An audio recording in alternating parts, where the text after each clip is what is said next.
Hey everyone, Jeremy Lorenzo here with Heli Direct. Today I have had the wonderful opportunity to talk about the Goosky RS7 today.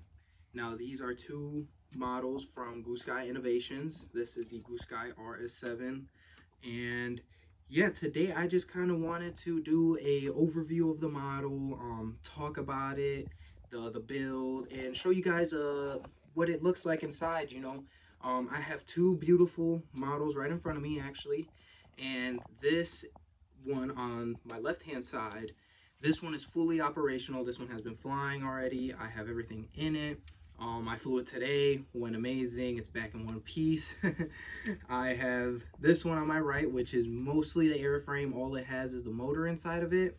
And this one I will actually be using for the demonstration for the video today. And yeah, I bet you guys want to hear me chit chat all the time. So let's get right into it. I'll set this one on the side and let's move this one over. Now, something that I do want to say is I myself am not an expert level builder. I would class myself somewhere in the realm of intermediate-ish. And I have to say that if you're looking for a model that's simple to build, this is the way to go.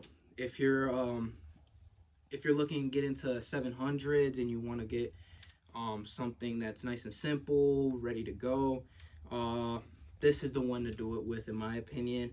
I mean, we'll get it right into it because it's really nice. It is really nice. I mean, if you're looking for simplicity on building the model and the construction of it, you're really going to be satisfied with this. Now, something that I do want to show before we dive right into the model is the instruction manual itself. Now, if we come closer and look in it, this they really knocked it out of the park with this manual, because if we look at it, it has amazing detail in it.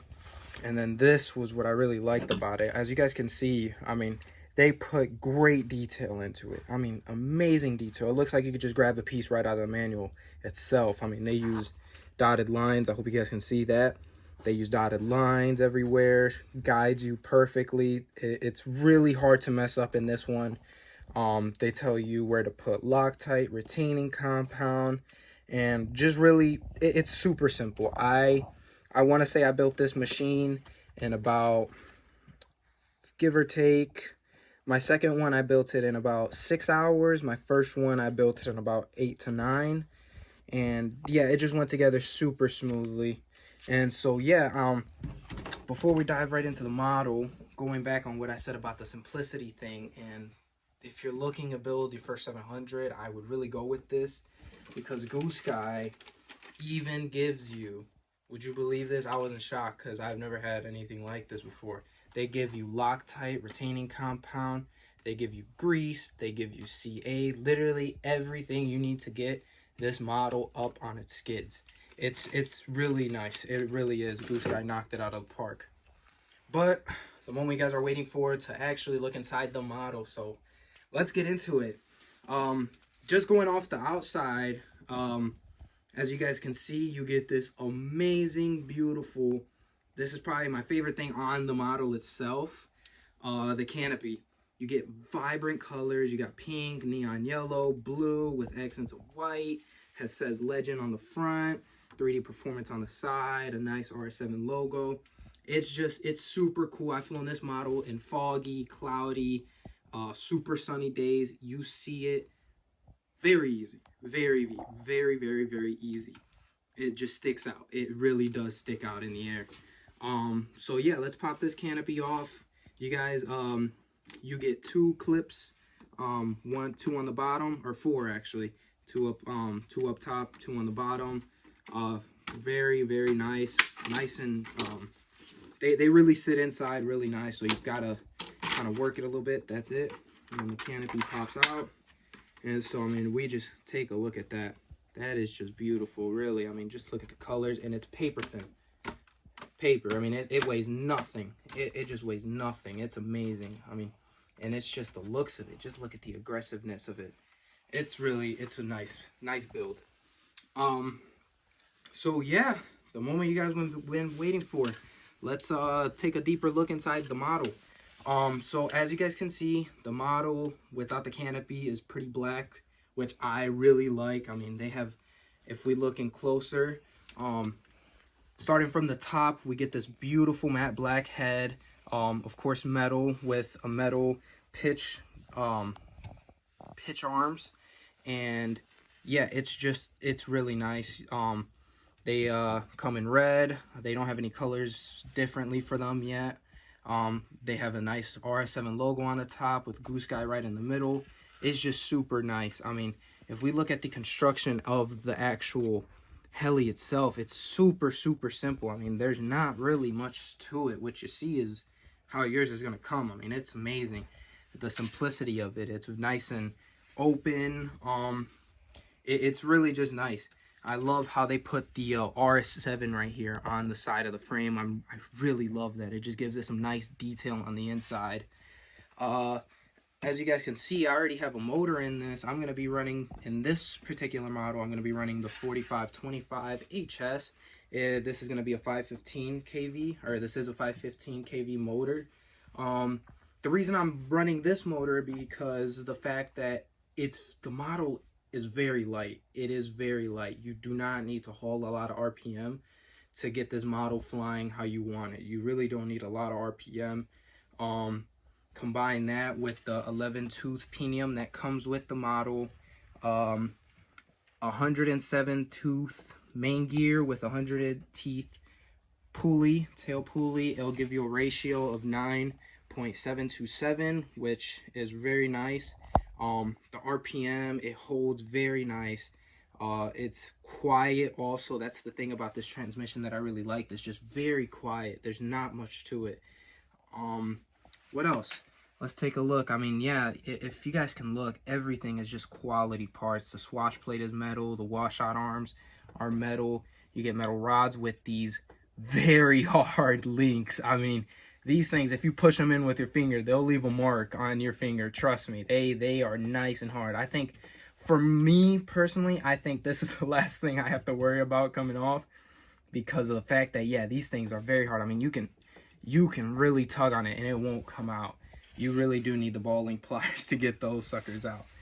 Another thing, when you build the model, the swash plate screws, make sure you take those out, add the Loctite, which comes in the actual model itself. I mean, they couldn't have done it easier. I mean, it's just amazing. They has a nice single collar, so it's not two of them combined like this, and then you have to figure out, you know, okay, tighten this one, tighten this one. It's just one, slides on. You get a 10mm shaft, spindle shaft in the head with a beefy 15mm main shaft. And it's a beefy main shaft, guys. I've held it, I've seen it. It's beefy, it's not thin at all. Yeah, it's really nice. I mean, you get these nice boom supports right here, two clamps right here.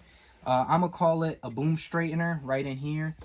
This is where it goes, so it makes sure, like I think I know on the XLs that they don't really come with that, or at least my V1 didn't have that, which makes it really nice. So, you know, it makes sure you get the boom nice and straight. You don't have to worry about, like, okay, let me get it level. So yeah, it's really, I mount my fly barless up here. This is where I like it. Most guys can run it up here, right under the ESC tray, which you get more compartment under here, more space. You can put a puff pack or your fly barless unit. Another cool thing is that they give you this. I want to say it's it's plastic right here. That's for, like, if you have your super connectors, you can mount them right there and they don't dangle all over the place. And then they also have 3 on the inside for your motors, which is just amazing. I mean, they really make sure that when you do wire yours, you'll keep it very clean. Coming more back, you have your boom, which is nice and hefty. I am a little worried about it because the aluminum, it looks a little thin. I haven't crashed one of these yet, and so I really don't know, but this boom, it looks a little thin, but nice. It's very nice. So I love how they put the Goosky RS7 on the side. Yeah, and then another thing that I want to talk about, which I thought was really cool, was the push rod itself. The tail push rod mounts right down here in these two clamps that you have right here. If we look closer into the push rod itself, the push rod is not like your common ones, actually. So you have this red aluminum casing, I'm gonna call it, and it has I hope you guys can see it has a little screw right there. You put a little bit of CA on the rod, and what you do is there's a screw, you put it through the actual casing itself, and then you put your linkage on, and then you clamp it down, and I mean, it is on there, guys. It does not come out. You can pull on it in case of a crash. It'll be nice and sturdy. Yeah, I really found that really cool, and it was super easy. That's another thing. I mean, I built this push rod in about 2 minutes, I want to say. CA, a little bit of CA. I sanded mine a little bit on the edge so the CA can really grab nice and good. And then just slide that on there, put the link on, and you're set to go. Moving on more back, you have a full metal tail casing. I mean, the only thing I want to say that are plastic are the links right here where the actual ball clips into, but you get metal grip arms. You get an 8mm main shaft with the hub. Your crank lever is your tail crank lever is also metal, and it's solid. I mean, you have a 21T pulley on the end.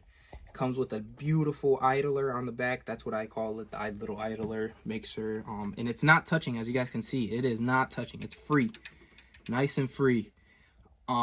Nice hub, as you guys can all see right here. It's not too bulky. It's nice and compact, you know, and it's all right here. And if you guys look at the tail, it's just nice and beefy. It is a beefy tail.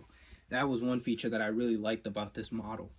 And so, yeah, guys, I mean, as you guys can see, the RS7 is just, it's a beautiful model, guys. I personally am running the Azure 700s. I've tried the first 690s, which also worked very good. I just never tried the Azures before, and I wanted to give them a shot, and I do like them on these.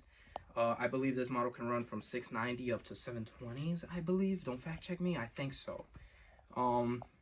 So a couple things to note for you viewers at home looking forward to build years. This on the tail right here, I got a little scared. I thought I built the machine wrong.